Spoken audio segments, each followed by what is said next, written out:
Assalamualaikum warahmatullahi wabarakatuh. Bismillahirrahmanirrahim. Alhamdulillahirrahmanirrahim. Assalatu wassalamu. Hari ini kita akan mula baca surah An-Nisa. Surah Al-Imran telah pun selesai kita bincangkan kemarin. Hari ini tentang surah An-Nisa pula. Surah An-Nisa dari segi tertib mushafinya adalah surah yang keempat. Nama surah An-Nisa. Nisa maknanya perempuan, wanita. Nisa jamak kepada imra'ah. Imra'atun, imra'atani, nisa. Satu jamak yang tidak ada mufradnya. Mufradnya lafaz lain. Kepada yang belajar bahasa Arab tu kena tahulah, nisa satu jamak yang tidak ada mufradnya. Mufradnya perkataan lain. Imra'ah, imra'atun, imra'atani, nisa, jamak. Tapi tidak ada mufradnya. Bilangan ayatnya 176, bilangan rukunnya 24. Ini termasuk dalam surah Madaniyah. Tertib turunnya ke 92. Itu tertib turunnya. Boleh ditengok seperti saya telah tunjuk dah sebelum ni. Dalam setengah-setengah Quran tu dia ada tulis, di sebelah surah tu ada tulis. Sekali lagi saya tunjuk, lepas ni tak perlu tunjuk dah. Ni contohnya. Ali Imran An-Nisa. Ini cuba kita tengok sini. Sebelah ni dia tulis 4, nombor 4. Maknanya mengikut tertib dalam Quran yang ada lah. Tertib mushafi kita panggil. Di sebelah dia ni Suratul Nisa Madaniyah. Surah Madaniyah. Sebelah dia ni 92. Maksudnya dari segi tertib turunnya adalah surah yang ke-92. Bilangan ayatnya 176, rukuknya 24 sebelah ni. Cuba tengok sebelah ni. Itulah yang kita tuliskan di atas ni. Cuba bilangan paragraf tak ada tulis lah dalam Quran ni, sebab ini benda baru. Benda baru ni. Paragraf-paragraf ni boleh saya cerita lah, boleh saya kata lah, dalam dunia ni yang pertama baru ada. Ni kan ayat dia 176, tertib mushafinya nombor 4, tertib nuzulinya 92, surah An-Nisa Madaniyah, dia tulis Madaniyah, rukuknya 24, semua ada tu, tapi paragraf tak ada. Sebab apa? Paragraf ni baru lagi diperkenalkan, tidak popular lagi. Tidak popular lagi. Baik, paragrafnya ada 9 semua. Jadi untuk kita nak tengok apa intipati atau mesej utama surah ni, kena tengok carta di tengah tu. Mesej utama. Ada beberapa mesej utamanya. Yang pertama, menyampaikan dakwah Islam ke seluruh dunia. Jadi Islam ini perlu disebarkan ke seluruh dunia. Ia bukan agama yang bersifat setempat, terikat dengan tempat tertentu sahaja, tidak. Ia adalah agama yang universal, orang kata, agama global. Khususnya kepada ahli kitab dan orang-orang Kristian. Itu kena jadi sasaran utama dakwah kita, ahli kitab dan orang-orang Kristian. Yang kedua, perintah supaya orang-orang Islam bebas dari sifat nifaq. Mereka hendaklah hidup dengan ajaran tauhid. Tauhid tu kena betul-betul kemas betul. Kita hidup dengan tauhid, dan sifat nifaq tidak ada sifat nifaq. Yang ketiga, perintah supaya melahirkan masyarakat yang kukuh, bermula daripada keluarga hingga kepada sebuah negara. Itu kandungan intipati ataupun mesej utama dalam surah ni. Benda ni adalah ni bila kita baca, terutamanya kalau kita analisa dan ikuti pembahagian berdasarkan paragraf-paragraf yang dibuat ini. Baik, paragraf yang pertama daripada ayat 1 hingga 43. Ayat 1 hingga 43. Jadi hukum untuk melahirkan masyarakat yang baik.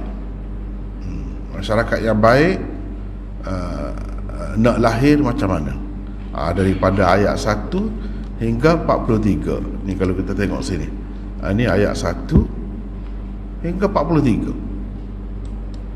Banyaklah. Jadi semua ni untuk itu. Ni sampai sini. Innallaha kana afuwan ghafura. Jadi di celah-celah ni inilah kandungan dia. Sebenarnya mengandungi hukum-hukum untuk melahirkan masyarakat yang baik.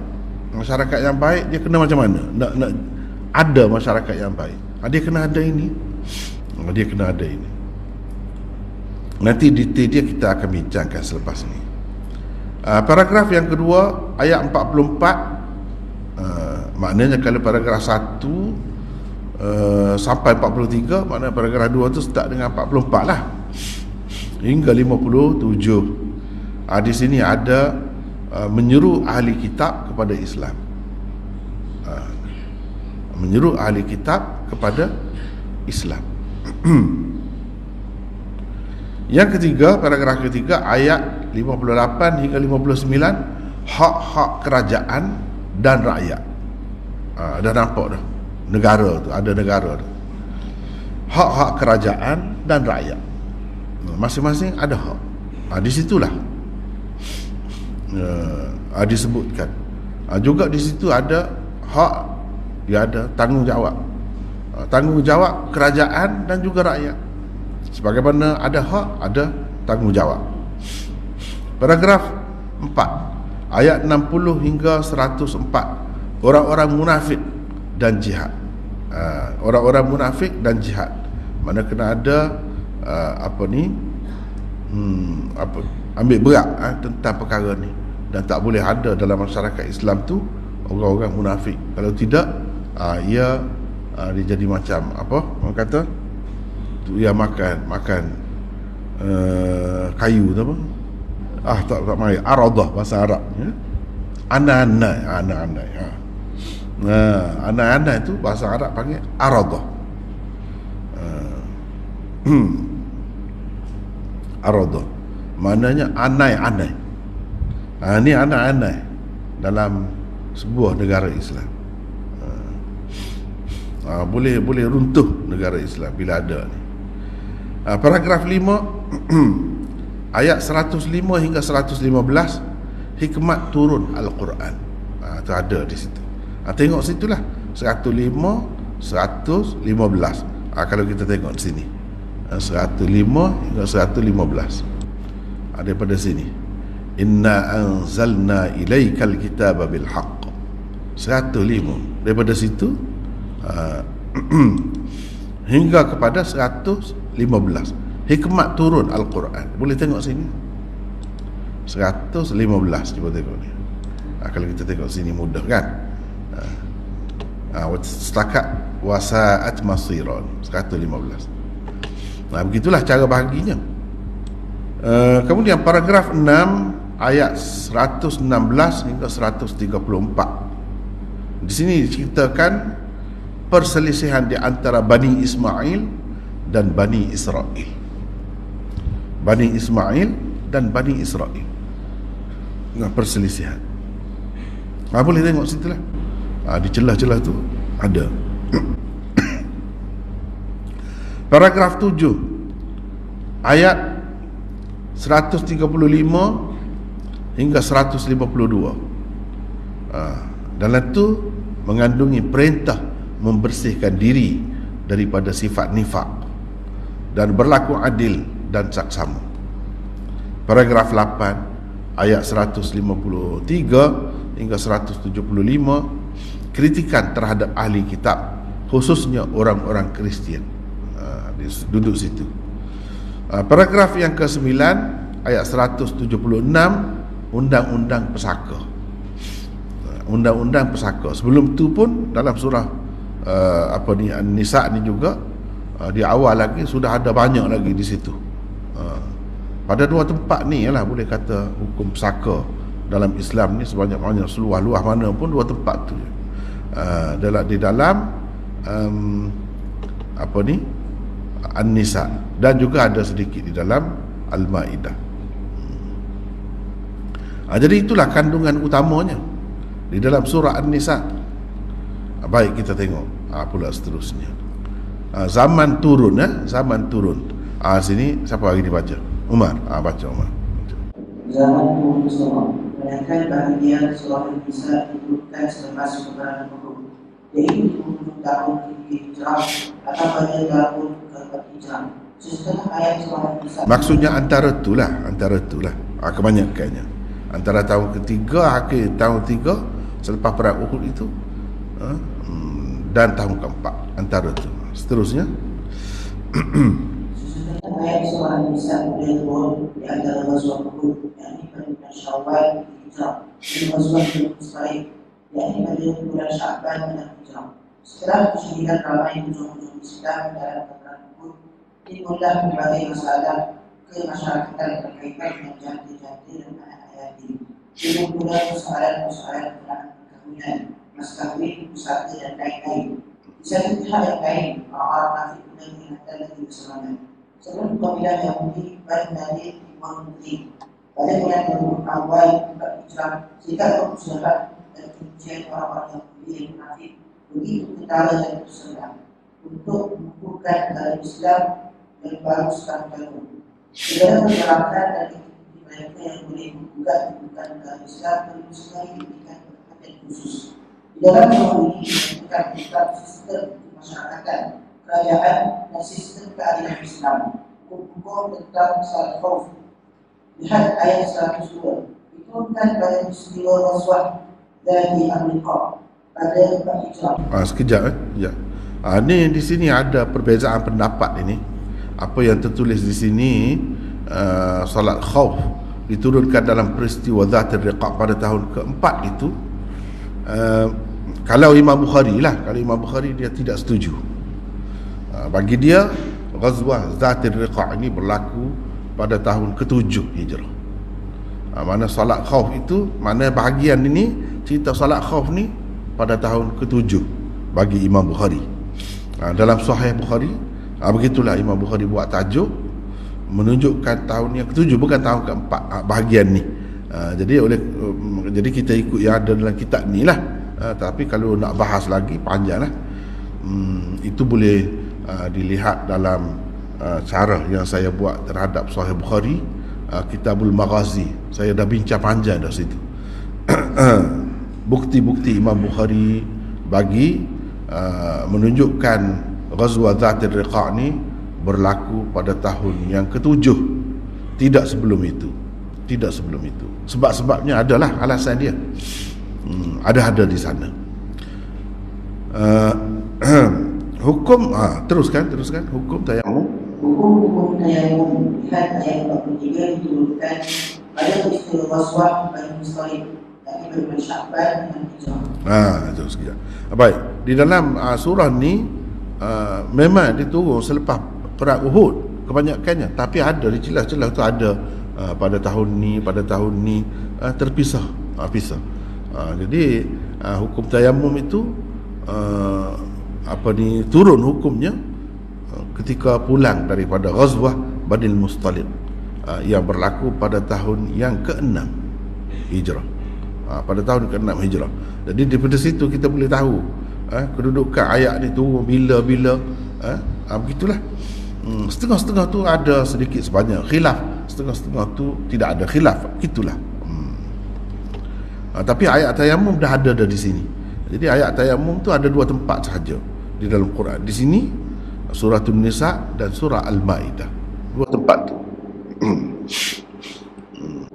Baca lagi teruskan. Ciri-ciri khusus surah ini. Sebab kedua surah seperti ini di dalam surah An-Nisa juga seruan kepada ahli kitab supaya menggunakan Islam diberikan. Cuma seruan Islam untuk ahli kitab untuk tanggungjawab kemasyarakatan dan kenegaraan. Itu bezanya. Kalau sebelum ini sebagai individu gitulah seru Islam supaya masuk ke dalam Islam mereka itu. Kan kita dah jelas dah, surah Ali Imran itu lebih banyak tumpuannya kepada Kristian. Jadi di sini menyeru ahli kitab khususnya Kristian supaya masuk Islam dan supaya mereka itu terikatlah, melibatkan diri dalam mengukuhkan masyarakat dan negara Islam. Mana tanggungjawab mereka sebagai rakyat yang bukan Islam dalam negara Islam, dan tanggungjawab orang-orang bukan Islam dalam masyarakat Islam macam mana. Sepatutnya mereka kena hidup macam mana. Teruskan. Kesinambungan surah An-Nisa dengan surah sebelum dan selepasnya. 1. Dalam bahagian kedua surah Al-Imran telah memberikan beberapa garis panduan tentang pembentukan dan perpaduan umat. Di dalam surah An-Nisa, keterangan yang lebih mengenainya diberikan bahawa ia tidak berhak diberikan perang sahaja, malah ia memiliki institusi kekeluargaan dan institusi negara. Itu.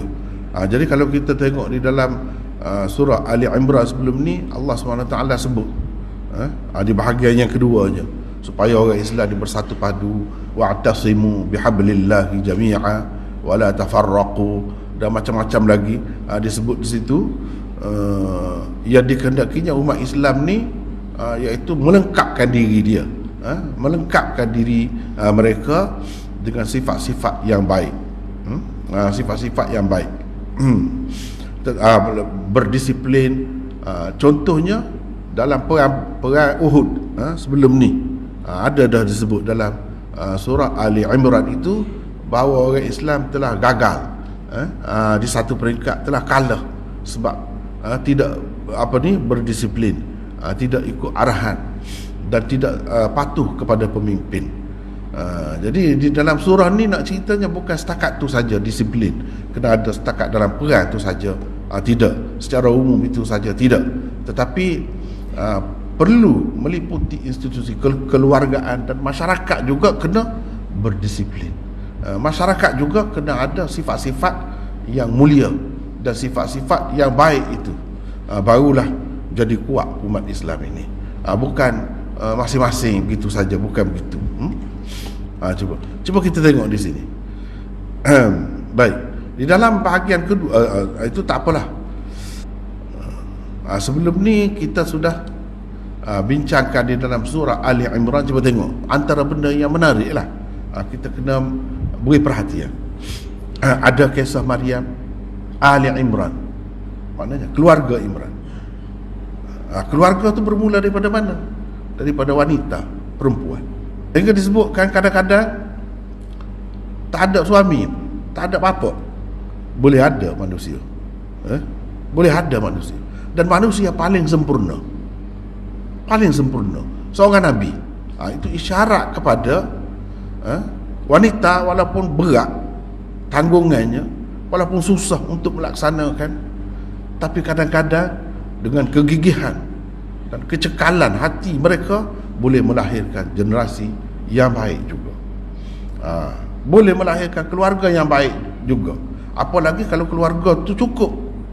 Kalau keluarga tu cukup, cukup macam mana? Mana dengan ada ayah, dengan ada mak, semua tu, lagilah sepatutnya mengukuhkan, menguatkan keluarga itu. Jadi stabil keluarga tu, lagilah sepatutnya jadi stabil. Kalau tak ada pun sebenarnya boleh. Contohnya keluarga Imran, akhirnya melahirkan Nabi Isa tanpa bapa pun. Dan macam mana kita tengok ibu bapa dia tu asuh daripada nenek Nabi Isa lagi. Nenek Nabi Isa, macam mana cara memikir, memang jiwa agama tu begitu kuat, dan sangat bergantung kepada Allah. Bila dapat anak, dia sebut apa? Doa dia di dalam surah Ali Imran, inni u'idzuha bika wa dhurriyyataha minasyaitanir rajim. Itu doa dia. maknanya tetap ada hubungan kuat dengan Allah. Aku melindungi dia ni, minta Allah SWT lindungi anak ni dan anak cucu. Jadi fikir tu jauh, bukan setakat berkeluarga ni fikir anak saja, tidak, zuriat fikir. Zuriat itu biar terpelihara daripada syaitan yang direjam. Jadi jiwa perempuan yang macam ni akan melahirkan anak cucu yang baik, yang istimewa. Itu nak ceritanya, jadi itu satu keluarga. Kalau nak lahirkan satu masyarakat, dia bermula daripada keluarga juga. Orang-orang biasa yang lain-lainnya kebanyakannya daripada lelaki dan wanita, baru ada keluarga. Jadi itu asas kepada masyarakat Islam. Unit pertamanya, asas mula-mulanya itu keluarga dulu. Nak ada keluarga macam mana? Kena ada 2 orang dulu. Itulah kebanyakan tak kira lah Nabi Isa tu, itu cerita lain, itu yang jarang-jarang berlaku. Tak ada berlaku pun. Tak ada berlaku pun. Jadi satu mukjizat kepada dia. Yang umum ni, cerita Nabi Adam pun tak ada bapa, tak ada ibu. Itu lepas dah. Ni nak cerita ramai-ramai ni. Kebanyakan manusia di muka bumi ni ada bapa, ada ibu. Daripada 2 ni lah, inilah asas masyarakat. Inilah asas masyarakat. Jadi 2 ni sebenarnya bukan makhluk asing. Sama-sama dia, bukan kata nak kahwin manusia dengan jin. Tak. Jadi perempuan tu ataupun lelaki tu daripada anak cucu Adam dan Hawa juga, bukan orang lain. Jadi itu asasnya.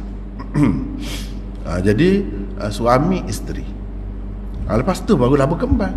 Inilah yang disebutkan, kalau kita perhatikan di dalam ayat yang mula-mula lagi, An-Nisa ni ayat yang mula-mula lagi. Cuba kita tengok. Ya ayyuhan nasu taqu rabbakumul ladzi khalaqakum min nafsin wahidah. Wahai manusia, bertakwalah kamu kepada Tuhan yang menjadikan kamu dari satu jiwa, satu diri. Wa khalaqa minha zawjaha, daripada jenisnya Allah lahirkan pasangannya. Wa batha minhuma rijalan katsiran wa nisaa, daripada hasil pertemuan 2 kejadian itu, pasangan itu, lelaki dan perempuan itu, Allah menghamburkan, menyebarkan sekian ramai rijalan, sekian ramai lelaki dan wanita. Daripada situlah bermulanya manusia itu. Dan seterusnya. Itu satu. Yang kedua, kalau kita nak kaitkan dengan, sebab ini perkaitan di antara surah ni dengan surah sebelum ni. Surah sebelum ni banyak bercerita tentang perang Uhud, dan orang-orang Islam ramai mati di situ. Itu semuanya berlaku dengan hikmat Allah lah. Walaupun cuai, walaupun salah, tidak berdisiplin, ikut mana-mana pun dia ada hikmat di sebalik itu. Apa yang berlaku dalam kenyataan, dalam sejarah hidup Rasulullah sallallahu alaihi wasallam ni apa? Bila berlaku ramai yang mati. Bila ramai mati, dia ada apa? Anak. Jadilah anak tu anak yatim. Dan ibu-ibu tu, isteri-isteri kepada pejuang-pejuang yang mati tu, jadilah mereka janda. Itu cerita. Sebab itulah ayat yang kedua ni, wa atul yatama amwalahum. Sebut cerita anak yatim. Macam mana tiba-tiba anak yatim ni? Tadi baru kahwin, ramai dah, lepas tu anak yatim. Memanglah kahwin tu dapat anak tu, ramai juga manusia ni yang mati. Bila mati adalah anak yatim. Itu kalau kita kaitkan dengan ayat ni sajalah. Tapi kalau kita kait dengan apa yang telah disebutkan di dalam surah Ali Imran sebelum ini, sebenarnya berlaku perang. Dan dengan sebab perang itu, kalau mati biasa ni jarang-jarang, dia tak ramai mati sekaligus. Kalau perang ni ramai mati. Bila mati, di situlah timbul masalah masyarakat, dalam masyarakat. Bila tak ada penjaga, apa nak jadi anak-anak ni? Isteri-isteri yang masih muda lagi ni, dia nak berharap nak bergantung dengan siapa? Situ timbul masalah. Jadi surah ini menyelesaikan masalah itu. Kalau ada anak yatim, tak kira lah dalam keadaan biasa kau mati tu ataupun kerana perang seperti yang berlaku di zaman Nabi dulu, ramai mati tu, maka nak buat macam mana? Kena jaga baik-baik anak yatim itu. Kalau tidak, boleh jadi akan menimbulkan masalah dalam masyarakat pada masa depan. Sebab apa? Dia tak ada penjaga. Bila tak ada penjaga, budak-budak ni macam mana?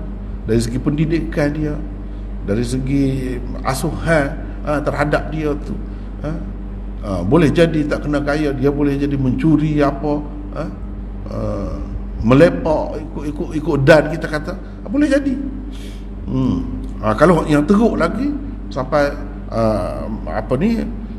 masuk penjara ataupun pergi duduk di tempat budak-budak yang jahat lah orang kata. Jadi begitu, dia boleh melakukan jenayah sampai ke peringkat itu.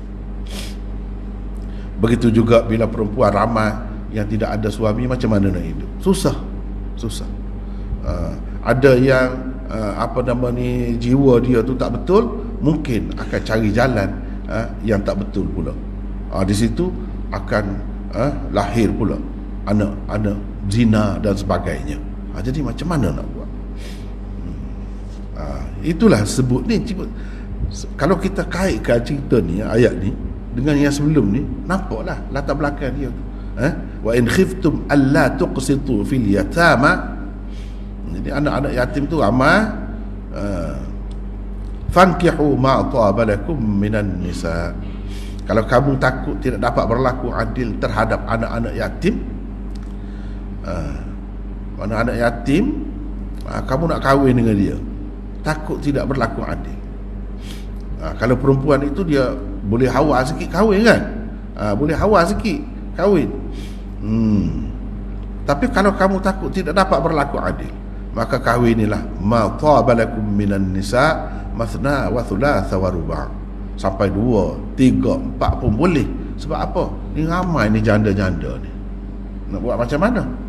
Kalau tidak kahwin 2, 3 begitu, terbiarlah. Kalau kira yang sudah ada isteri dia, dia dengan isteri dia sudahlah, tak payah fikirlah lain.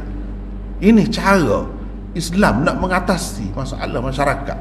Terutamanya kalau kita tengok dalam sejarah Nabi SAW, telah berlaku macam mana cara dia nak mengatasinya, iaitu dengan kahwin. Walaupun begitu, fa in khiftum, walaupun boleh memang ada latar belakang tu, tapi kalau kamu takut tidak dapat berlaku adil, maka seorang saja. Itu cerita.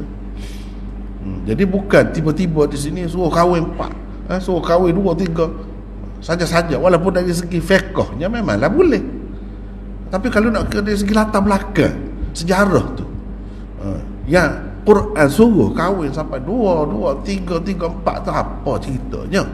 Nak membela anak-anak yatim itu, membela janda-janda yang mana suami-suaminya mati kerana Islam, berjuang.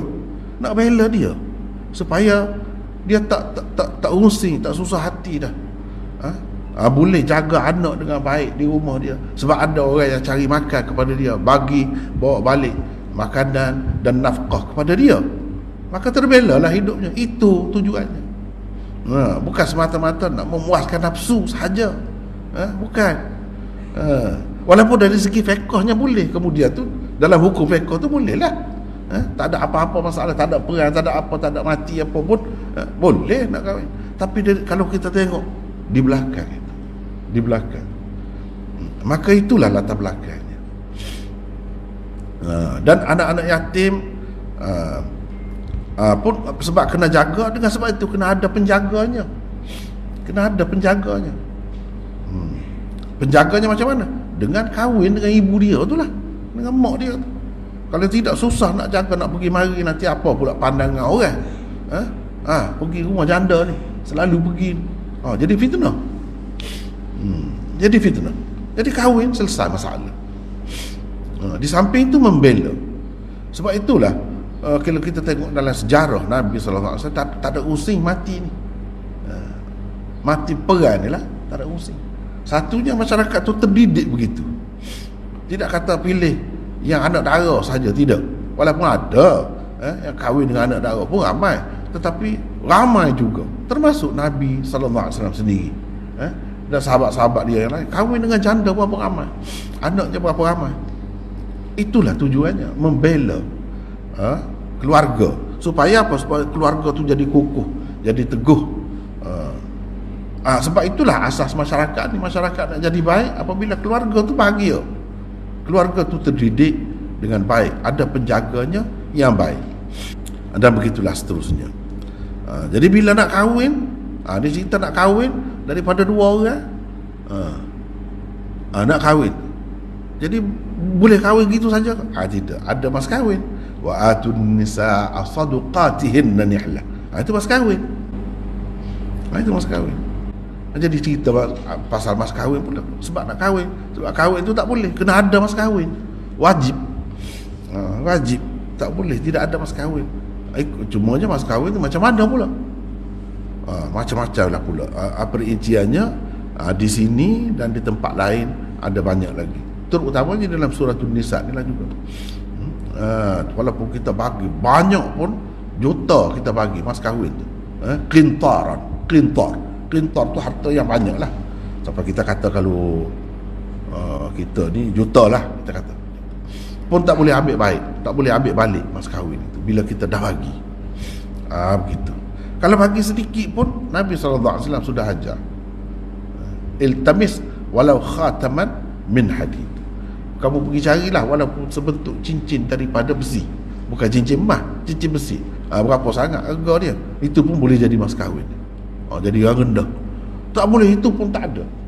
Kamu pandai Quran, sebanyak mana dah kamu ingat Quran, kamu ajar dia, itulah jadi mas kahwin. Ni semua ni kita lebih halus lagi ceritanya di dalam hadis. Sampai halus-halus begitu tak adalah dalam Quran, tapi dia sebut kena bagi mas kahwin. Kena bagi mas kahwin. Kemudian di sini timbullah tanggungjawab, bukan mas kahwin saja. Mas kahwin itu isyarat pada belanja lah yang akan seterusnya akan ditanggung oleh suami itu. Bila kata suami kahwin bila kita kata pagi ni, kita kata pagi ni pukul 10 kahwin tu, mana bermulalah tanggungjawab dia terhadap isteri dia. Nak bagi makan, nak apa pun, nafkah apa, bermula daripada situ tanggungjawab dia. Dan isteri pun yang dulu tak tahu di mana. Bila sudah akad nikah tu, bermulalah tanggungjawab dia terhadap suami dia. Kena turutlah suami dia. Kena turut. Suami dia kata ambil air. Padahal sebelum pada tu tak kenal apa.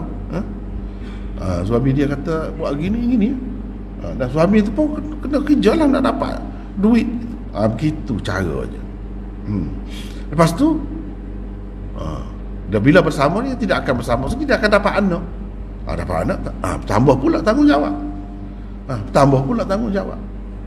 Begitulah sehingga besar. Dia menolong ayah dia pula yang lelaki. Yang perempuan itu menolong ibunya. Begitulah masyarakat tu berkembang. Bila tua ayah tu, anak pula tanggung dia. Kalau anak ada, anaklah pula tanggung dia. Begitulah masyarakat ni berkembang. Daripada satu keluarga dia jadi satu kampung, daripada satu kampung jadi satu daerah, kemudian jadi satu negeri, kemudian jadi satu negara. Siapa orang-orang ni lah manusia yang bermula daripada keluarga tadi. Inilah orang-orang yang duduk dalam negara tu. Jadi negara tu akan jadi kuat bila keluarga tu kuat. Keluarga akan jadi kuat bila setiap individu, setiap orang tu, lelaki dan perempuan itu kuat. Sebab itu Nabi SAW suruh pilih. Panjanglah ceritanya kan. Kalau kita nak pergi situ pula. Jadi bila banyak, ramai orang, maka kita tidak boleh buat sendiri semuanya. Tidak ada satu orang tu dia boleh belaka. Dia juga alim, dia juga jadi polis, dia juga jadi askar, dia juga jadi pemerintah, dia juga segala-galanya. Mana boleh, tak berlaku begitu. Bila begitu ada masyarakat ni ramai ni, adalah yang kelayakannya begini. Daripada situ kita lantik pemimpin. Dalam ni surah An-Nisa ni pun sudah ada lantik pemimpin. Pemimpin itulah yang jaga. Lepas tu orang nak jaga ketenteraman, keamanan dalam negeri, kena ada polis. Polis tu kena gaji. Kalau tidak, dia tak boleh bagi perhatian dia. Jadi gaji tu siapa? Kita boleh terima rakyat ni. Kita ramai-ramai boleh terima, tak apa, kita bagi cukai kepada kerajaan. Daripada cukai tu dia boleh bayar gaji kepada orang-orang ni. Kalau kita sendiri nak jadi polis, tak ada dah, kita ada banyak kerja lain lagi. Kalau jadi polis saja, di perbatasan negara tu nak jaga musuh-musuh daripada luar, kena askar pula. Askar lain pula. Jadi bila nak uruskan semua ni, bila berlaku dan ramai, adalah perkelahian, perbalahan, perebutan sana sini. Bila begitu, siapa yang betul, siapa yang tak betul, siapa yang kena buat nyaya, siapa yang merampas hak orang. Di situ perlu ada mahkamah pula, perlu ada pengadilan pula. Jadi banyaklah keperluan itu. Ini semua jadi sebuah negara tu. Bila begitu, dia kena ada orang yang mengatur semua itu. Begitulah. Asalnya daripada masing-masing, seorang lelaki, seorang perempuan. Kemudiannya jadi sebuah negara, jadi satu umat. Jadi satu umat, bukan terbatas dengan negara lagi, satu umat. Umat Islam. Umat Islam ni bukan di Malaysia saja, bukan dalam negara Malaysia saja. Kita pun ada tanggungjawab terhadap umat. Hak umat terhadap satu sama lain tu ada. Begitulah ceritanya. Lepas tu cerita anak yatim macam mana nak jaga dia, itu semua tu. Tak apalah, itu detail lah. Baca lagi nombor 2. Kedua, dalam surah An-Nisa terdapat isyarat tentang kewujudan kerajaan Islam. Dalam surah Al-Maidah selepas itu terdapat isyarat tentang kewujudan orang Islam yang bertanggungjawab melaksanakan sistem kehakiman jenayah. Jadi dalam surah Nisa ni tak ada banyak lagi cerita tu, tapi ada dah isyarat-isyarat sikit-sikit tu ada dah. Sebab dia daripada keluarga ni, bila lebih ramai jadilah kerajaan. Lepas tu bila kerajaan itu banyak kes-kes yang tak boleh orang biasa dilaksanakan. Kes-kes jenayah misalnya, itu dalam surah selepas ni, Al-Maidah. Mana lebih lengkap lagi peraturan dan undang-undang tu diberi oleh Allah kepada kita. Bukan setakat hubungan keluarga, hubungan suami isteri, anak dan ayah sahaja, tidak. Tetapi hubungan negara, sampai ke peringkat negara dengan negara. Itu di dalam surah Al-Maidah. Ada peraturan dan ada undang-undangnya. Kunci dan tema-tema utama. 1. Mas kahwin.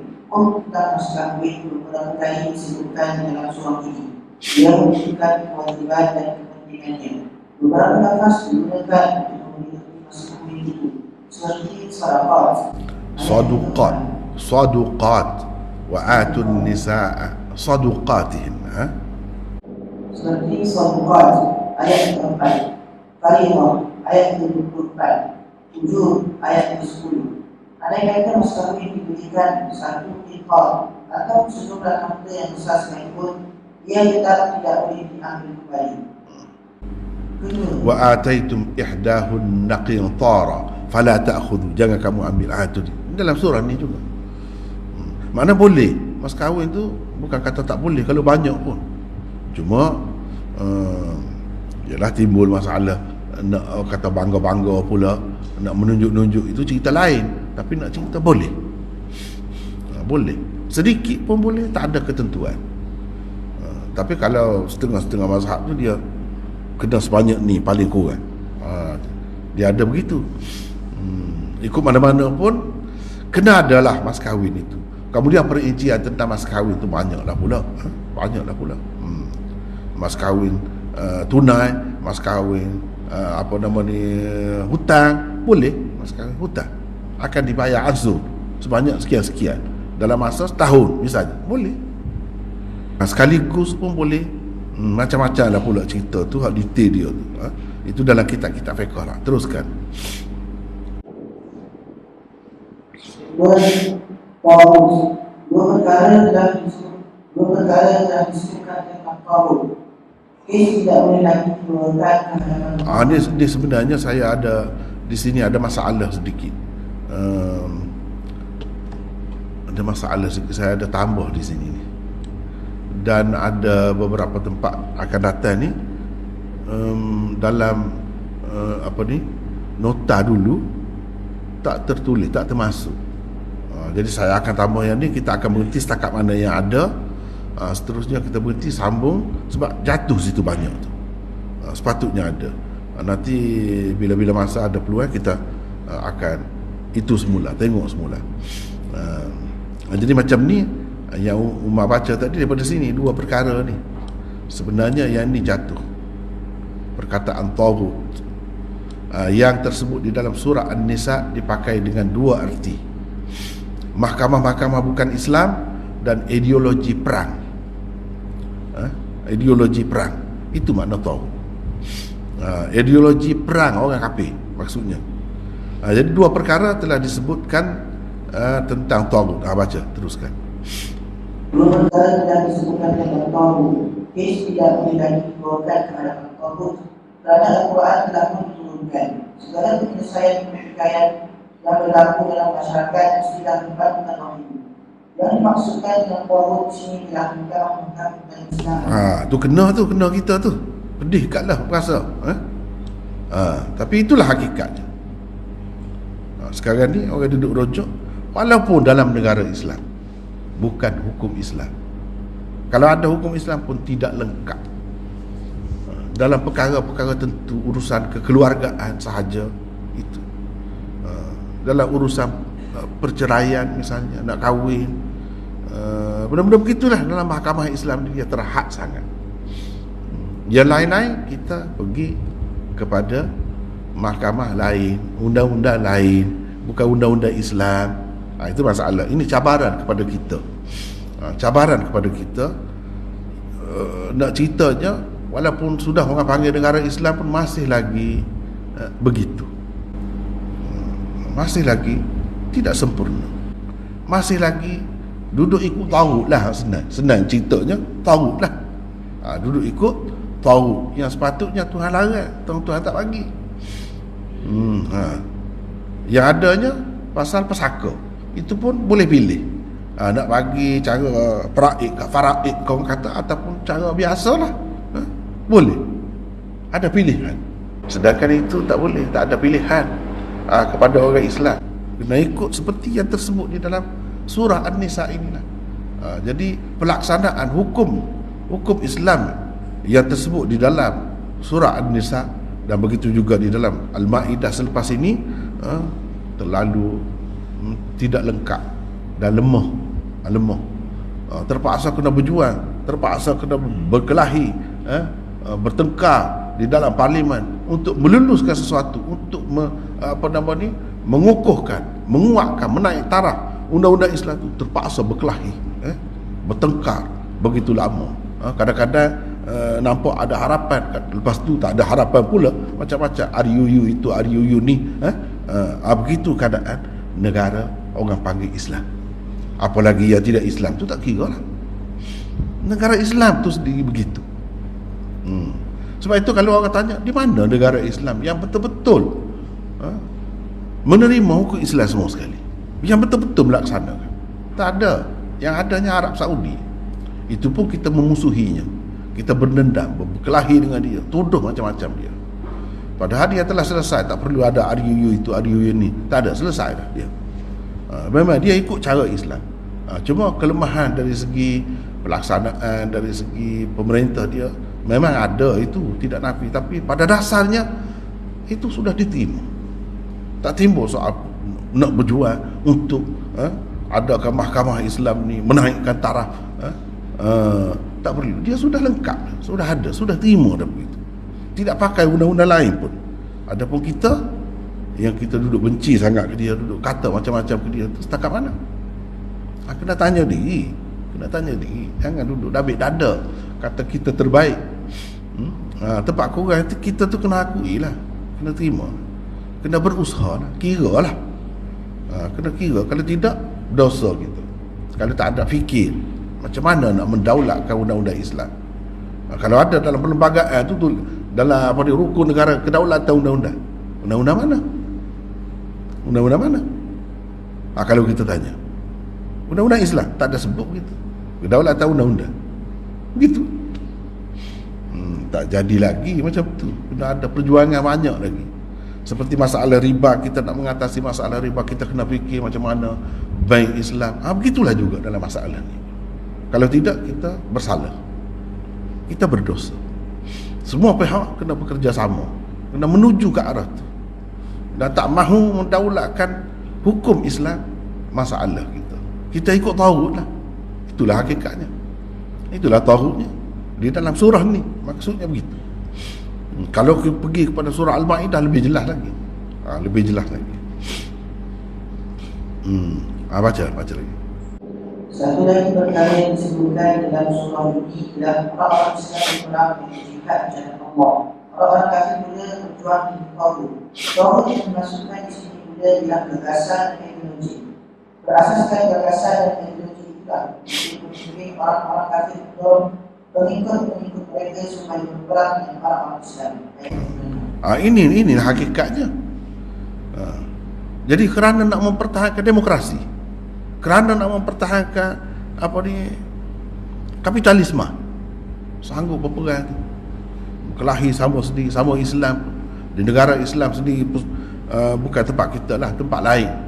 Sampai orang nak berjuang nak Islam ni kena bunuh, kena gantung. Padahal yang menggantungnya orang Islam juga.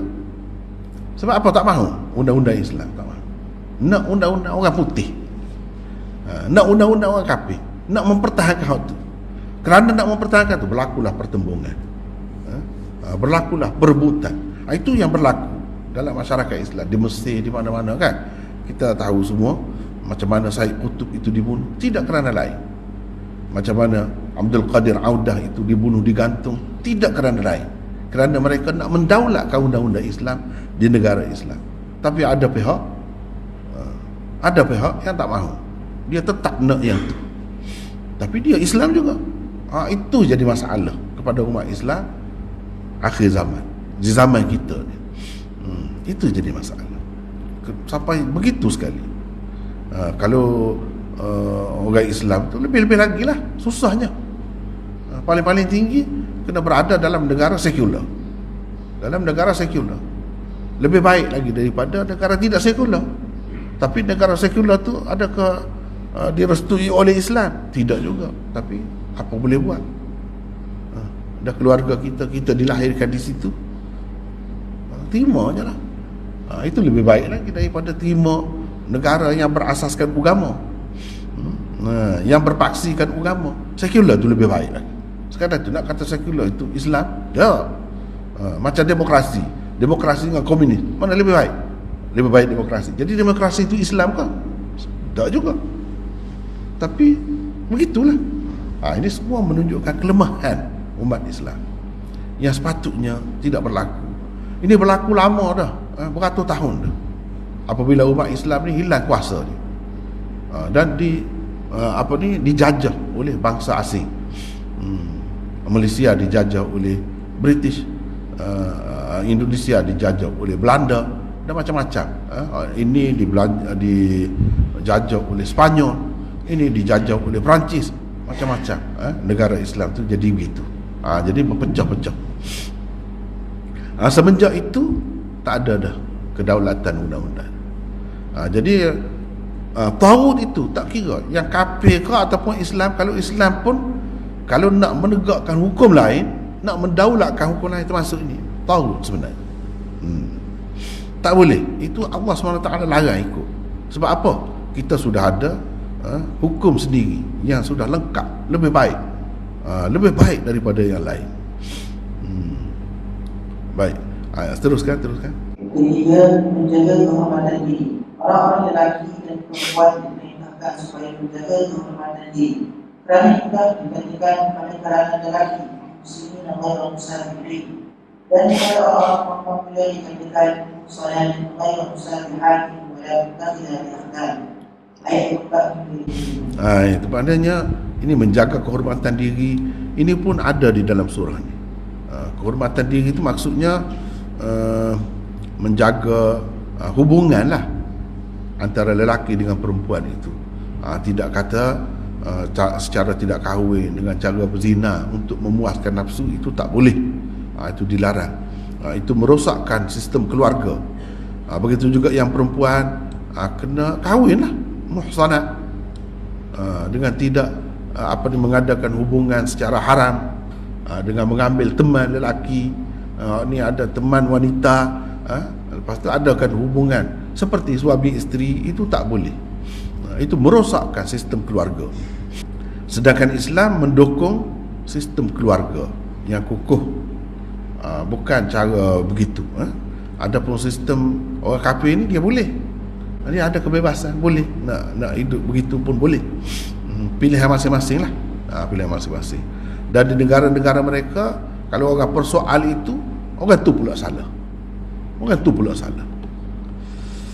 Dia melakukan hubungan, kita kata di tepi jalan, kita tegur dia, kita marah dia, kita pula yang salah. Dia jadi begitu. Baik, baca lagi struktur makro. Ini tak ada. Ini tak ada, saya baru tambah. Itu pun tak habis. Tak habis lagi, banyak lagi. Boleh orang baca situ. Baik, struktur makro surah An-Nisa dan ciri-ciri khususnya. Jadi tadi struktur makro dalam bentuk carta sudah ada dah, lengkap dah. Cuma dalam bentuk detail ni, dalam bentuk detail setiap satu tu mengandungi apa, itu tidak lengkap lagi, dibuat terjatuh di sini. Elok juga kita baca, barulah tahu mana jatuh, mana yang tidak jatuh. Rupanya di sini ada jatuh banyak juga, mungkin 2 muka surat, begitulah lebih kurang. Ini yang baru saya tulis tadi baru. Surah An-Nisa mengandungi 9 paragraf semuanya. Antara ciri khusus struktur surah ini ialah di dalam paragraf pertama, ketiga dan ke-9 terdapat hukum hakam kekeluargaan, kemasyarakatan, politik dan juga hukum hakam yang berkaitan dengan mahkamah. Jadi setengah-setengah tu, ialah macam Umar ni tak nampak jauh. Jadi nak tengok tu kena dekatlah sikit. Sebelah ni pun ada di situ. Di dalam paragraf kedua, kena tengok semula paragraf kedua dalam carta tadi. Di situ ringkas, sangat ringkas. Jadi perincian yang lebih sedikit ada di sini. Di dalam paragraf kedua, ke-6 dan ke-8 pula, Bani Israel dan Bani Ismail diseru kepada agama Islam. Ini kena faham apa itu Bani Ismail, Bani Israel. Seperti kita telah sebut dah sebelum ni, Nabi Ibrahim tu dia ada 2 orang anak daripada 2 orang isteri yang selalu disebut-sebut, tapi sebenarnya ada seorang lagi, Banu Qatura. Itu anak cucu isteri Nabi Ibrahim, Qatura tu tersebar, jadi kemudian jadi Ashabul Aikah, jadi penduduk Madian. Kemudian lahir dari kalangan mereka tu Nabi Syu'aib dan lain-lain. Nabi Syu'aib, itu pun anak cucu Nabi Ibrahim juga. Tetapi daripada anak cucu Nabi Ibrahim ni, yang paling pentingnya, yang paling menonjol, yang berkuasa lah kita kata, ya daripada 2 daripada Sarah dan daripada Hajar. Daripada Hajar itu lahir Ismail. Anak cucu dia tu orang panggil Bani Ismail. Bani Ismail dia pergi sampai ke bawah tu, jadilah Arab. Arab dia ramai lah. Kemudian salah satu kabilah Arab yang besar, yang sangat berpengaruh, Quraisy. Ini semua ni Bani Ismail. Asalnya Islam semua, bagus akidahnya, terutamanya ketika ada Nabi Ismail, Nabi Ishak tu memanglah akidahnya betul lah pada ketika. Lama kelamaan dia jadi terpesong. Itu cerita manusia, sejarah manusia. Jadi terpesong. Jadilah musyrikin Arab Bani Ismail itu. Musyrikin Arab, musyrikin Quraisy. Susah pula nak perbetulkan keadaan mereka itu. Itulah perjuangan Nabi kita mari, salah satunya nak perbetulkan penyelewengan mereka. Banu Ishak pula Bani Israel, Bani Ismail, Bani Israel. Bani Israel daripada Israel tu nama kepada Nabi Yaqub, nama kedua. Kullu ta'am kana hillal li bani Israil illa ma harrama Israilu ala nafsi. Israil yang kedua tu Nabi Yaqub lah. Dulu makanan ni semua halal kepada Bani Israel, kecuali yang diharamkan oleh Israel ke atas dirinya. Ini kan dalam surah ni lah. Dalam surah ni semua tu cerita tu. Dalam surah ni cerita. Mana Nabi Yaqub, Nabi Yaqub tu anak kepada Ishak. Ishak tu adik-beradik Ismail lah. Cuma daripada ibu yang lain, namanya Sarah. Namanya Sarah, ibu dia tu. Itu pun salah satu mukjizat Nabi Ibrahim juga. Lahir, dapat anak Ishak tu setelah dia tua.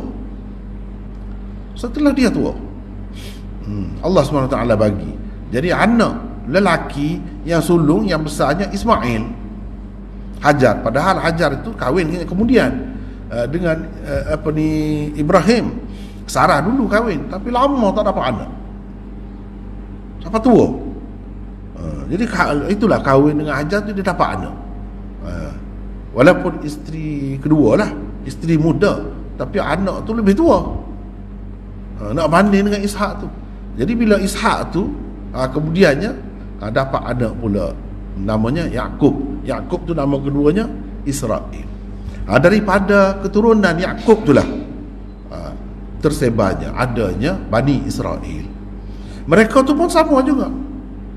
Di peringkat awalnya betul, bagus, akidahnya bagus, ikut ajaran agama Islam lah yang betul. Kemudian lama kelamaan jadi menyeleweng, jadi terpesong. Jadi Nabi SAW diutuskan untuk memperbetulkan semua tu, untuk membawa mereka kepada ajaran Nabi Ibrahim yang asal, bapa kepada sekalian yang lain tu. Itu ceritanya. Dan masing-masing dakwah, orang Yahudi dakwah Ibrahim tu agama Yahudi, orang Kristian dakwah Kristian dia tu, orang ni kafir Quraisy ataupun orang Arab yang musyrikin itu dakwah Nabi Ibrahim ni musyrik. Sampai begitu akhirnya. Padahal pejuang tauhid, orang yang mula-mula bawa ajaran tauhid, sampai begitu sekali penyelewengannya berlaku, rosaknya. Jadi Nabi SAW diutuskan untuk memperbetul semua itu. Baru kita nampak kan, baru kita nampak bila faham tadi tu. Sebab ni akan berulang lagi, kita akan jumpa banyak lagi Bani Israel disebut tu. Lepas tu bila sebut Quraisy, Arab, musyrikin Arab, siapa? Bani Ismail itu. Bani Ismail. Begitu juga daripada Qatura, kemudian ada ramai pula keturunannya, salah seorangnya Nabi Syuaib. Mereka pun asalnya bagus, semua bagus. Ketika ada Nabi itu baguslah. Lepas pada tu, semasa Nabi Syuaib itu ada lagi, dalam Quran sebutkan mereka sudah banyak menyeleweng, teruk dah jadi. Teruk dah jadi. Tapi pengaruh dia tidaklah sebesar Bani Israel tu. Pengaruh dia tidaklah sebesar Bani Ismail. Di dalam paragraf keempat dan ketujuh diberikan panduan untuk menghadapi musuh-musuh dalaman, iaitu golongan munafik, agar masyarakat Islam terus teguh dan negara Islam pula tetap kukuh. Itu tujuannya. Di sinilah dalam paragraf keempat dan ketujuh, macam mana cara kita nak menangani orang-orang munafik. Sebab orang munafik ni macam sebut tadi, anak anai, macam anak anai lah kepada kerajaan ataupun negara Islam. Kalau dalam keluarga, bila pecah kerana mati ke kerana apa kan, dia akan berlaku kekurangan. Itu pun jadi masalah juga dalam keluarga. Ada yang melaga-lagakan keluarga pula, yang menyebabkan yang itu bercerai dengan yang ni, pakai ilmu sihir macam-macam. Itu masalah juga, menyebabkan porak-poranda keluarga. Bila begitu masyarakat tu jadi pincang, tak baik. Masyarakat yang buruk. Kalau negara, apa yang jadi masalahnya? Ni munafik. Adanya orang munafik. Dengan sebab itu dalam negara Islam jangan ada orang munafik. Kalau ada orang munafik, susah. Inilah caranya. Macam mana cara, supaya apa? Supaya masyarakat Islam terus teguh dan negara Islam pula tetap kukuh. Jadi perinciannya ayat 1 hingga 43. Itu dah sebut dah secara ringkas dalam catatan. Membentuk paragraf pertama surah An-Nisa, di dalamnya terdapat beberapa hukum mengenai masyarakat. Di dalamnya juga terdapat undang-undang pesaka. Undang-undang pesaka. Itulah. Jadi ayat pertama merupakan pendahuluan bagi tata cara kehidupan bermasyarakat. Kena menikah, suami isteri itu nak dapat anak yang sah. Suami isteri bukan asing kepada satu sama lain. Kedua-duanya adalah anak cucu Adam dan Hawa. Anak cucu Adam dan Hawa. Hubungan terjalin akibat perkahwinan. Dulu tak kenal entah mana-mana. Lepas tu bila kahwin, dah terjalin. Sudah ada jalinan suami isteri. Daripadanya terbentuk keluarga, dan daripada keluarga lah terbentuk unit asas atau permulaan masyarakat. Kerana itu hubungan kekeluargaan mestilah dijaga dengan penuh ketakwaan kepada Allah. Ikut mana penuh ketakwaan kepada Allah tu ikut peraturan yang diberikan oleh Allah lah. Setelah itu dinyatakan hak-hak dan anak yatim dan janda-janda.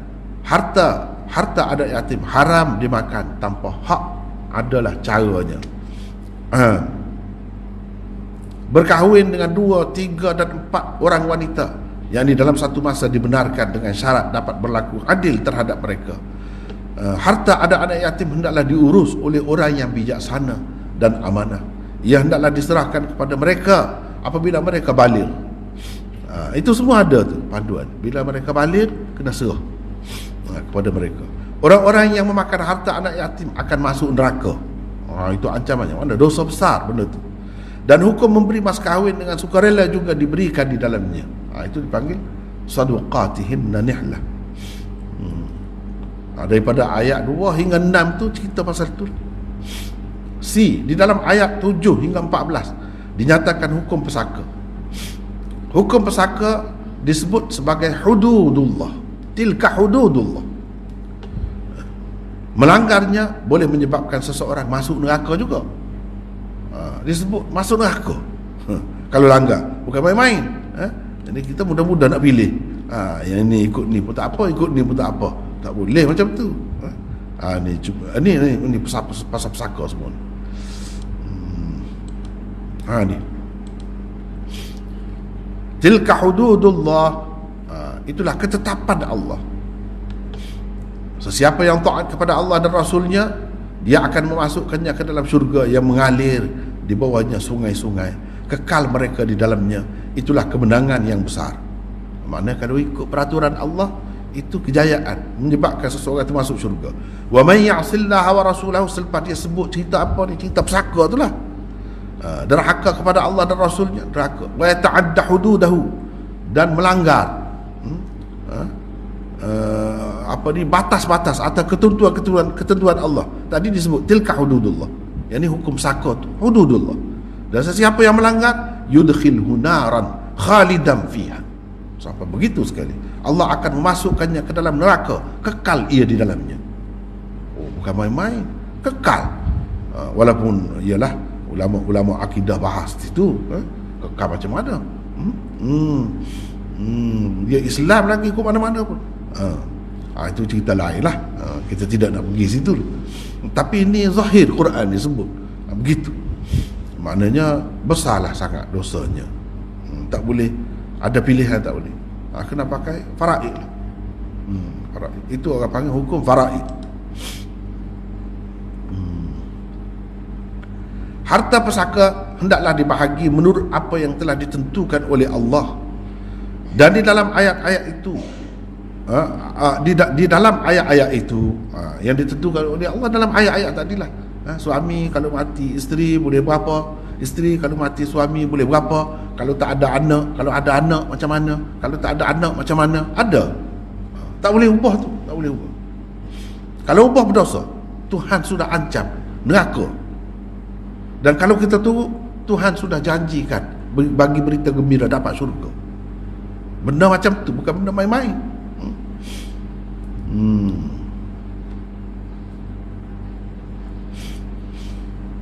harta pesaka hendaklah dibahagi menurut apa yang ditentukan oleh Allah di dalam ayat-ayat itu setelah ditunaikan wasiat si mati dan dibayar hutang-hutangnya min ba'di wasiyatin yusi biha aw dayn. Itu jelas disebut. Di orang-orang yang terlibat dalam amalan seks sumbang, ini keluarga semua ni berkait dengan nisa, keluarga lah. Nak jaga institusi keluarga tu macam mana? Dah kalau minat sama sendiri, tak minat kepada lawan sepatutnya, perempuan minat sama perempuan, tak minat pada lelaki, jadi macam mana? Lelaki minat sama lelaki, tak minat pada perempuan, kacau jadi. Macam mana nak dapat anak? Macam mana nak ada masyarakat, nak ada negara? Orang pun tak ada, pupus itu, pupus. Itu bahaya tu. Jadi nak buat macam mana? Ada di dalam surah ni. Dalam surah diperintahkan supaya diberi pengajaran. Jadi itu kena tengoklah. Kalau mereka bertaubat, maka mereka tidak boleh lagi dihukum. Dinyatakan juga taubat yang diterima dan tidak diterima Allah. Cuba tengok ayat 15 hingga 18, cerita tu lah. Wallati ya'tina al-fahishata min nisaikum. Itu ayat. Walladhani ya'tiyaniha minkum. Itu lelaki sama lelaki ada sebut. Jadi itu menyebabkan mati ataupun musnah institusi keluarga. Jadi tak boleh ada benda tu, tak boleh ada. Inilah kalau sekarang ni apa nama ni, orang perjuangkan apa dia orang panggil LGBT, LGBT. Itulah. Kalau negara-negara orang kafir barat bagi kebebasan, dan dia nak macam tu, ikut dia lah. Ikut dia lah. Dia jadi gitu. Bahaya tu. Bahaya. Kita orang Islam tak boleh. Setakat tu baru saya sempat buat. Dan jatuh di situ. Jatuh di situ. Jadi seterusnya kita tengok kemudian lah. Kita tengok kemudian, insya-Allah. Kita tangguh di sini. Tangguh di sini. Tengok kemudian. Jadi kita terus pergi kepada surah selepas ni. Jadi ada jatuh di situ, saya akan penuhi yang jatuh tu selepas ni. Tengoklah bila siap kita akan baca pula ayat tu. Jadi untuk nak mendapat detail tentang apa yang tersebut dalam struktur makro dalam carta. Baik, sekarang ni kita pergi kepada surah Al-Maidah yang kelima, bilangan ayat 120. Ini pun surah Madaniyah. Jadi 4 surah berturut-turut, Baqarah, Ali Imran, Nisa dan ini Al-Maidah. Ini Madaniyah berturut-turut. Selepas Al-Fatihah, selepas Fatihah itu Makkiyah, terus berturut-turut Madaniyah terus. Tertib turunnya ke 114. Jadi kalau kita mengambil kira ayat yang terakhir turun, iaitu Al-Yawma Akmaltu Lakum Dinakum tu, ada di dalam surah ni lah. Hari ni aku sempurnakan agama untuk kamu, Islam ni, aku redha untuk kamu. Situ dalam surah ni lah ada. Jadi kalau kira itu maka 114. Tetapi yang sebenarnya 114 itu kalau kira surah yang lengkap ialah surah An-Nasr. Idza jaa nasrullahi wal fath. Itu yang terakhir, yang ke-114 sebenarnya. Maknanya yang ni tidak akhir. Yang disebut akhir itu melihat kepada satu ayat. Ayat tadi, ayat itu terakhir. Tapi kalau surah betul-betul terakhir, iaitu surah itulah. Bilangan paragrafnya ada 6. Baik, kita terlebih dahulu tengok mesej utama. Mesej utama. Satu, untuk mendapat kejayaan dalam mempraktikkan syariat terakhir yang diturunkan dari Allah kepada Rasul terakhir Muhammad sallallahu alaihi wasallam, umat Islam hendaklah mengikhlaskan hati dan menjauhkan diri daripada sikap-sikap dan sifat-sifat orang Yahudi dan Kristian. Ni nak apa ni, bangunkan atau tubuhkan negara Islam ni, dia kena orang Islam, dia kena buat persiapan. Ada sebuah negara, ada kerajaan sendiri. Yang kedua, tiada ruang langsung dalam Islam untuk sekularisme. Sekularisme ni tak ada dalam Islam. Kalau ada, orang Timur itu suatu penyelewengan. Baik, sekularisme ni apa? Setengah-setengah orang kata ni tak ada agama sekularisme. Bukan. Sekularisme bukan tak ada agama. Kalau tak mahu agama terus, tu etis. Bahkan tak terima Tuhan, tak ada Tuhan, tak percaya kepada Tuhan. Ini sekularisme ni, dia menghadkan bidang agama. Bukan dia tak terima, tapi agama ni setakat masjid sudahlah, begitu. Setakat di rumah masing-masing buat. Untuk sistem perundangan, untuk sistem ekonomi, untuk sistem politik, untuk itu tak ada kena-mengena dengan agama. Itu sekular. Itu sekularisme. Jadi kalau orang anggap agama ni hanya upacara begitu, masalah peribadi saja, itu sekular lah tu. Sekularisme perjuangannya itulah. Jadi dalam Islam ni tak ada. Kalau ada negara Islam orang kata sekular, itu tak betul tu. Itu tak betul. Negara Islam lemah tapi nak Islam, itu cerita lain. Tak apalah, kena terima lah. Kita tidak sepenuh lagi melaksanakan Islam, tapi kita bukan terima sekularisme. Bukan kata Islam ni hanya masalah keluarga saja, masalah ibadat saja, itu saja. Urusan kerajaan pemerintahan ni tak ada kaitan dengan Islam, dengan agama.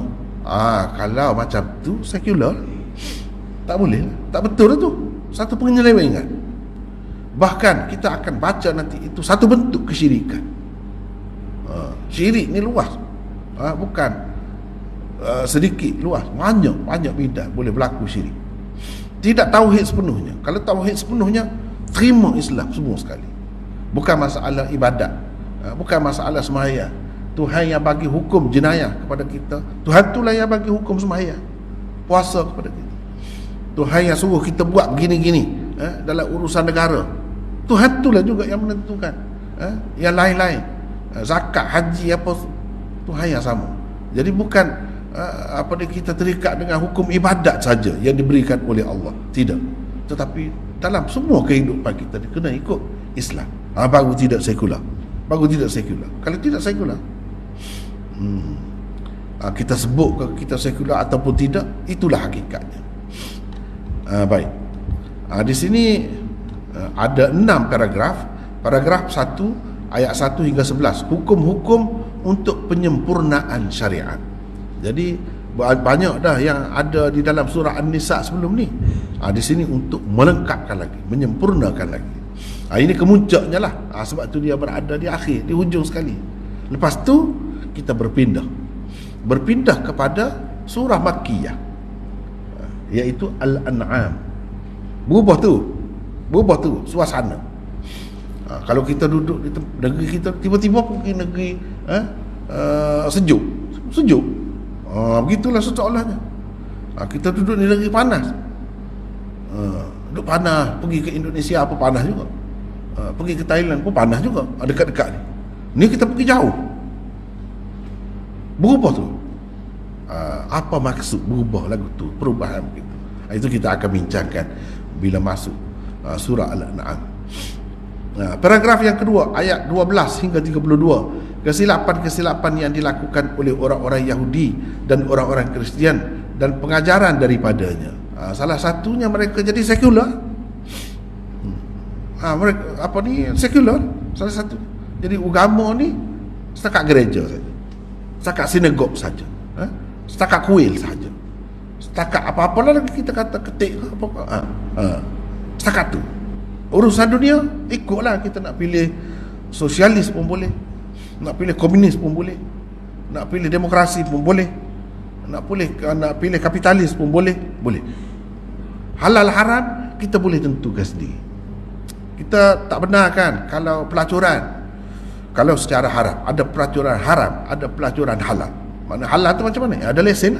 Ada lesen. Misalnya. Sekular. Sekular. Jadi orang Yahudi dulu yang rosak dia, masalah ni lah. Ini salah satu kerosakan dia. Dia pisahkan agama daripada kehidupan dunia untuk mengatur kita dalam kehidupan dunia ni tak ada kena-mengena dengan agama. Inilah salah satu penyakit mereka yang menyebabkan Allah singkirkan mereka daripada jawatan kepimpinan yang kita telah baca dah sebelum ni. Ini antara perkara yang menyebabkan mereka tidak layak lagi. Sebab apa? Tak akan nampaklah kesempurnaan ajaran Allah itu. Tak akan nampaklah. Jadi terhad.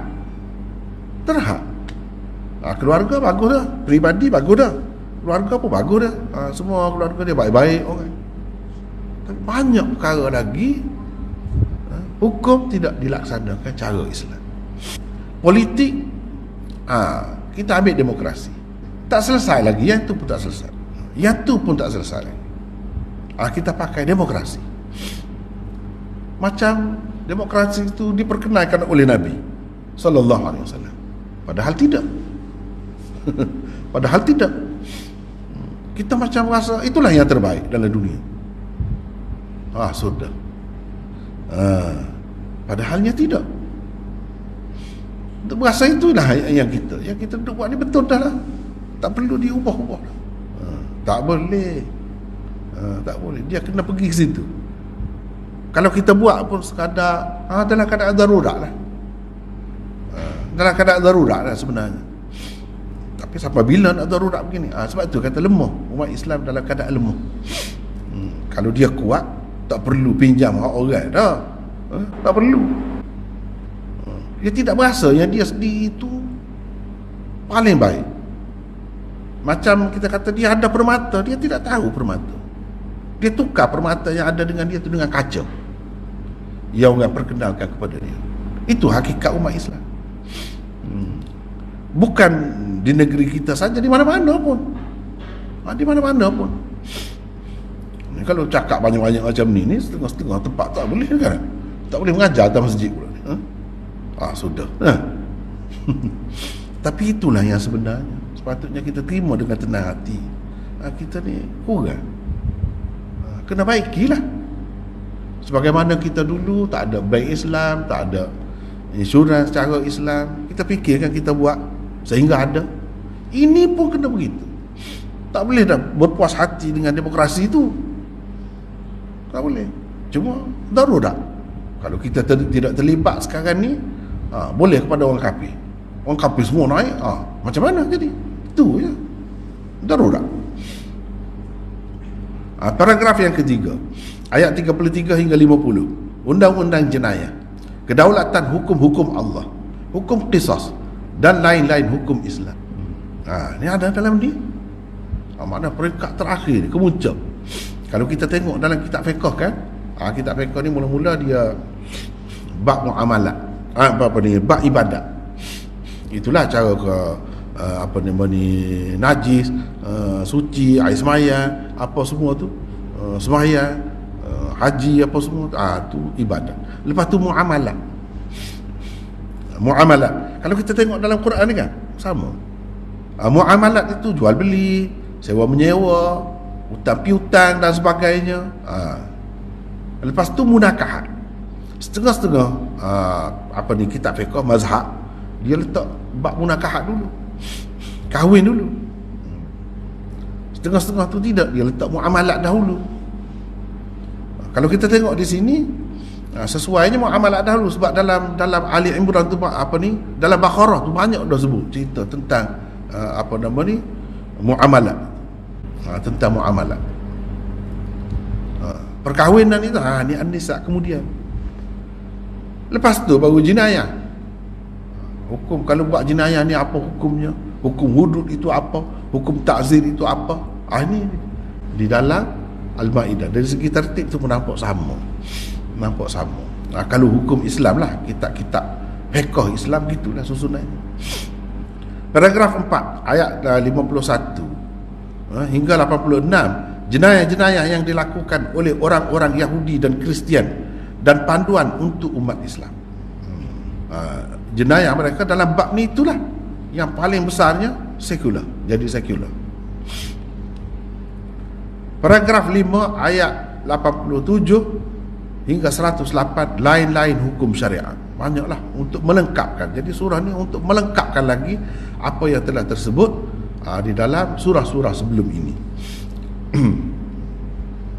Paragraf yang ke-6 ayat 109 hingga 120 menyeru orang-orang Kristian kepada tauhid. Tak habis lagi cerita Kristian tu, sambung lagi di sini. Yang di dalam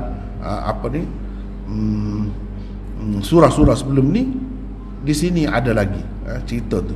Maknanya seruan kepada ajaran tauhid, dakwah kepada orang kafir ni berterusan, tidak terhenti satu masa sahaja, bahkan ia berterusan. Perlu ambil masa yang lama, bukan dalam masa yang sekejap. Itu sebab dakwah kepada orang-orang kafir, khususnya Bani Israel ini, ada dalam setiap surah yang kita baca sebelum ni. Baiklah, kita pergi kepada zaman turun surah. Baca situ, Mak. Zaman turun surah. Sebahagian besar dari surah Al-Ma'idah menunjukkan selepas surah Al-Ma'idah, yakni perjanjian damai dari pihak pada Rasul Muhammad dan hijrah atau hijrah. Mana atau 7 hijrah antara 6, 7 sekitar itulah yang banyaknya. Teruskan. Ada perintah berikam dengan besar turun itu Allah Ma'idah atau Allah Al-Qadha pada tahun hijrah. Beberapa ayat yang lain juga diturunkan selepas itu. Ayat cerita bagaimana pun diturunkan bertahun-tahun. Firman Allah Al-Yawma akmaltu lakum dinakum pada ayat ketiga juga terdapat di dalam surah ini, yaitu menayaki ayat terakhir turunkan. Sedangkan benar-benar terakhir dalam satu surah lain yang lengkap, yaitu Idza ja'a nasrullahi wal fath, surah Al-Asr. Baca. Berkaitan surah Al-Ma'idah dengan surah sebelum dan selepasnya. 1. Seperti 3 surah sebelumnya, Al-Baqarah, Al-Imran dan Al-Nisa. Dalam surah ini juga terdapat seruan kepada ahli kitab supaya menerima Islam. Kedua, surah Al-Nisa lebih menumbuhkan kepada penyusunan institusi keluarga, masyarakat dan negara. Surah Al-Ma'idah juga memberi panduan tentang kehakiman Islam, terutamanya yang berkaitan dengan undang-undang jenayah. Di dalamnya tersebut ayat tentang mencuri dan hukuman terhadap musuh-musuh yang menggugat keamanan negara. Beberapa kali kunci dan tema dalam surah. 1. Umat Islam diperintah supaya menjaga sebagai bentuk hukum, yakni perjanjian yang dibuat pada ayat 1. 2. Di dalam surah Al-Ma'idah disebut hukum-hukum halal haram. Jadi sekejap Ya ayyuhalladzina amanu aufu bil uqud. Ni uqud. Ini perintah Allah supaya menjaga segala bentuk uqud, segala bentuk akad. Akad tu akad nikah, akad jual beli, akad macam-macam lah akad. Akad ni sampai ke peringkat negara. Walaupun kita tak ada akad nampaknya. Tapi bila kita pilih pemerintah tu, tu akad lah tu. Akad perjanjian di antara rakyat dengan pemerintah, dengan kerajaan. Ada akad juga pada hakikatnya. Bukan tak ada akad. Semua akad tu kena jaga. Sebagaimana bila kita akad nikah, kena jagalah segala tuntutan akad itu.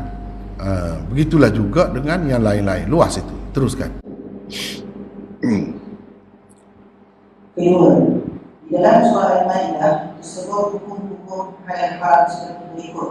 Haram melakukan perempuan pada ketika ihram, yakni pada ayat 1. Sya'air Allah tidak halal diceramai pada ayat 2. 11 perkara yang diharamkan kepada orang-orang beriman. Pertama, bangkai. Kedua, darah. Ketiga, daging babi. Keempat, binatang yang disembelih bukan dengan nama Allah. Kelima, binatang yang mati tercuri. Keenam, binatang yang mati dipukul, yang mati terpukul atau terhentak. Yang ketujuh, binatang yang mati kerana jatuh dari tempat yang tinggi. Kelapan, binatang yang mati tertangguh. Kesembilan, binatang yang mati kerana diburu binatang buas dan tidak sempat disembelih. Ke-10, binatang disembelih atas nama berhala berhadap ke-11 berhenti, yakni merenung nasib dengan anak panah. Itulah yang sebut al-munkhaniqatu wal mawqudatu wal mutaraddiyatu wan natihah wa ma akala sab'u hudimat alaikumul maitatu wad damu wa lahmul khinzir. Sinilah sebut. Jelas kepada kita benda-benda ni haram. Diharamkan, Tuhan sebut diharamkan. Sebab itulah kita tengok orang Islam di mana-mana pun tak buat benda ni. Dia ikut ini sebab jelas dalam Quran. Tapi yang kita kena ikut tu bukan ni saja, banyak lagi yang lain. Begitu. Teruskan. Binatang yang mati kerana diburu anjing perburuan terlatih dan penyebabnya adalah halal pada ayat Quran. Makanan ahli kitab ini disembelih mereka dan perempuan-perempuan yang dibayar menghormatkan diri di kalangan mereka juga halal ini orang-orang Islam. Ayat 5. Haram judi dan merenung nasib dengan anak-anak panah adalah haram. Ayat 9. Perhubungan binatang darat ketika berihram diharamkan, sementara perburuan binatang-binatang laut, sungai dan lain-lain juga halal. Ayat 95 dan 96. 3. Di dalam surah Al-Ma'idah juga terdapat ayat-ayat berhubung dengan undang-undang syariat Islam. Ayat 23, 28 dan 40. Empat hukuman ditetapkan terhadap perosak-perosak keamanan negara atau orang-orang yang terlibat dalam penggulingan pemerintahan Islam. Hukuman terhadap mereka bagaimanapun bergantung pada bunyi cara dan keputusan pihak kerajaan. Ayat 23. Hukuman potong tangan dikenakan terhadap pencuri lelaki dan perempuan. Ayat 28. Hukuman qisas yang terdapat dalam kitab Taurat dikekalkan, iaitu nyawa dibalas nyawa, telinga dibalas telinga dan lain-lain. Itulah ayat wa katabna alaihim fiha anna an-nafsa bin-nafs. Itu mana hukum tu daripada dalam kitab Taurat. Bani Israel dahulu pun ada, kita pun masih meneruskan hukum tu. Hukum tu berjalan juga. Teruskan. Cumanya ada orang kata itu berkenaan dengan ahli kitab, jadi sudah mansuh. Itu kena tengok dalam usul tafsir lah. Yang kita belajar lepas asar. Dalam usul tafsir saya dah bincang panjang dah tentang nasakh. Ada orang kata mansuh. Sebenarnya tidak mansuh lah. Bagi saya tidak mansuh. Sampai sekarang dia pakai. Boleh pakai. Teruskan. 4. Di dalam surah Al-Ma'idah terdapat keterangan tentang tauhid tasyrik atau tauhid hakimiyah. Sebagaimana Allah mesti dipercayai sebagai Khalik yang pencipta, Rabb, Ilah dan Ma'bud dan Tuhan disembah. Allah juga mesti diterima sebagai hakim dan membuat undang-undang. Berarti ditanya Inna Allah yahkumu ma yurid. Allah menyatakan kedudukannya sebagai hakim dan membuat hukum. Orang-orang yang membuat keputusan tidak mengikut hukum yang diturunkan Allah, yakni Quran dan Sunnah, sama ada yang kafir, zalim atau fasik. Ayat 44, 45, 47. Rasulullah SAW diperintahkan supaya menghukum berdasarkan wahyu yang diturunkan kepada baginda. Fahkum bainahum bima anzalallah.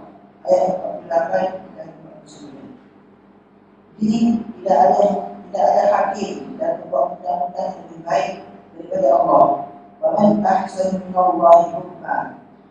Ayat 50. 5. Surah Al-Ma'idah juga menentangkan akidah hulul dan inkarnasi di kalangan penganut agama Kristian dan membatalkannya. Di zaman Rasulullah SAW terdapat dua golongan penganut Kristian. Golongan yang mengatakan Isa adalah Allah, Tuhan. Mereka percaya Allah telah hulul, yakni menjelma dalam muka Isa sebagai manusia. Isa itulah Tuhan sebenarnya. Allah dan Isa adalah sama. Al-Quran telah menegaskan bahawa orang-orang seperti itu adalah kafir. Laqad kafara alladziina qalu inna Allaha huwal Masiih ibnu Maryam. Inna Allaha huwa Al-Masih ibn Maryam. Allah itulah Al-Masih, yakni Isa. Isa itulah Allah. Ini satu golongan. Bukan lain. Bukan Allah lain, Isa lain, tak. Tapi Isa itulah Allah, Allah itulah Isa, begitu.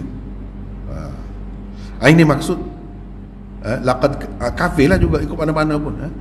Innallaha huwal masih ibnu Maryam. Ini satu golongan. Teruskan. Golongan Kristian yang mempercayai akidah ini, yakni tunggal. Golongan ini mempercayai Isa adalah satu dari 3 Tuhan. Golongan Kristian yang seperti ini juga hukum kafir dalam surah Al-Maidah.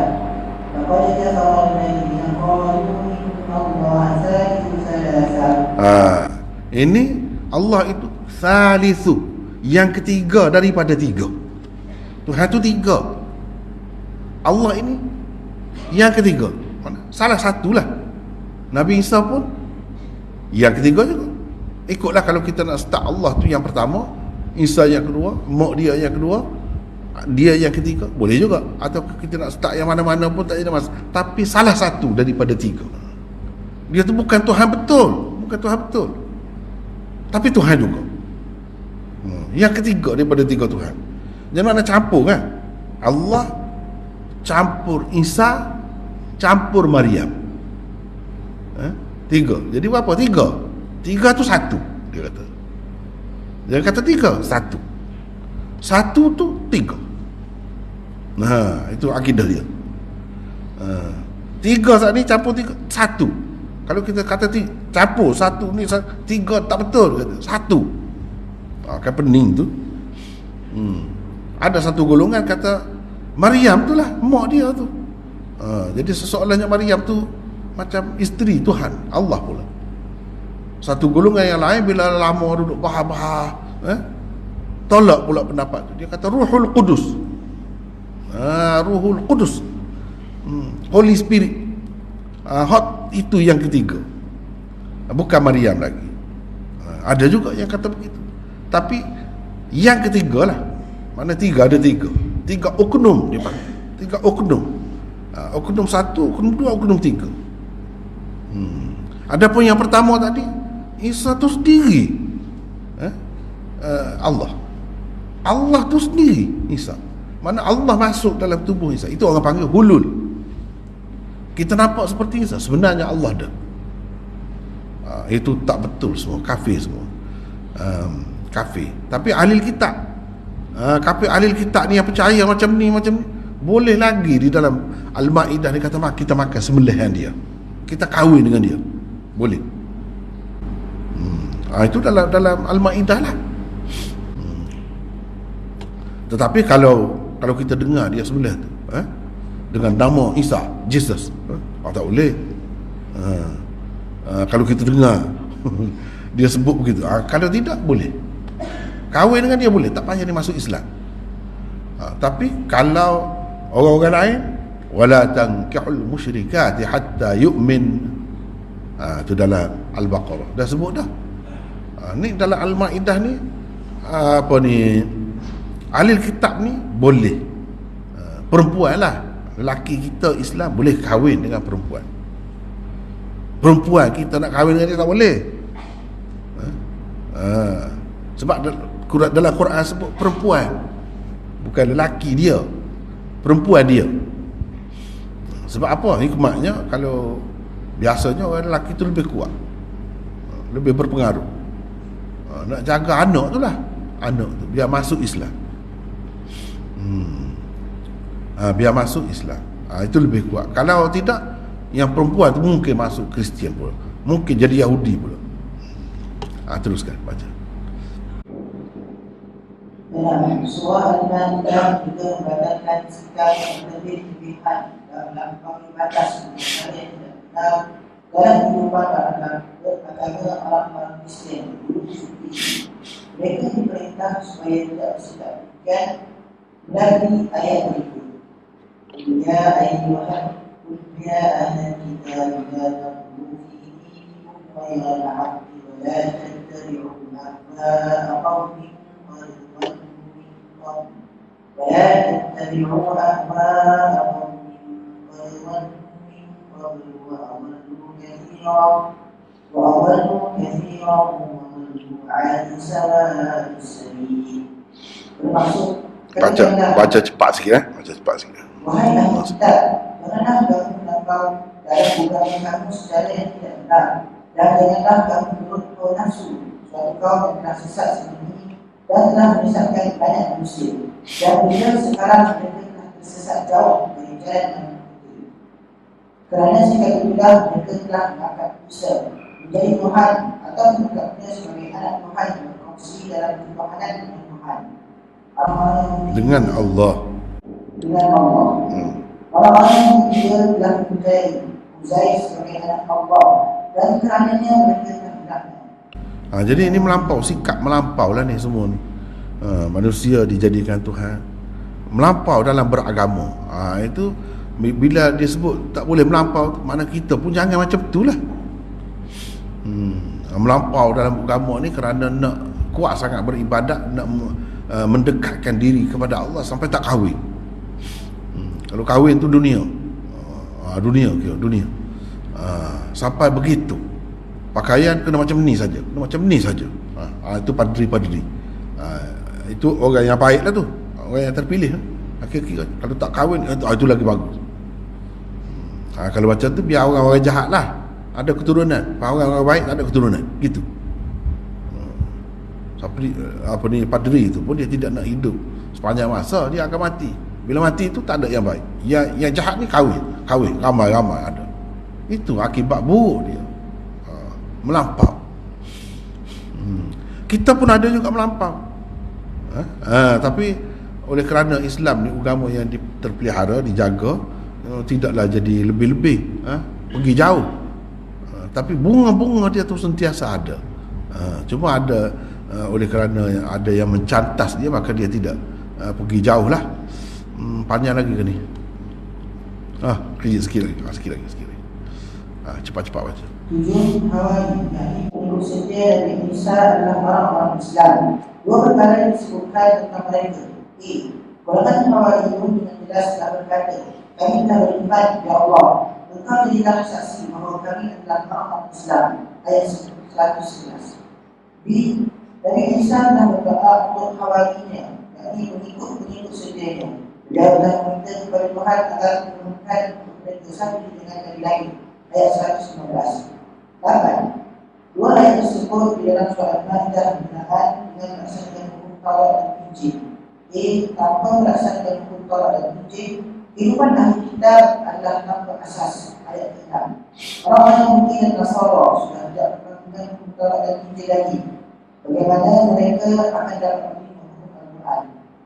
Jika ahli kitab melaksanakan hukum Taurat dan Injil, niscaya mereka akan menurunkan rezeki dari atas dan bawah. Sekat tu lah dulu tak sempat. Ini kita sambung esok insyaAllah. Wallahualam, sebab masa pun dah habis. Assalamualaikum.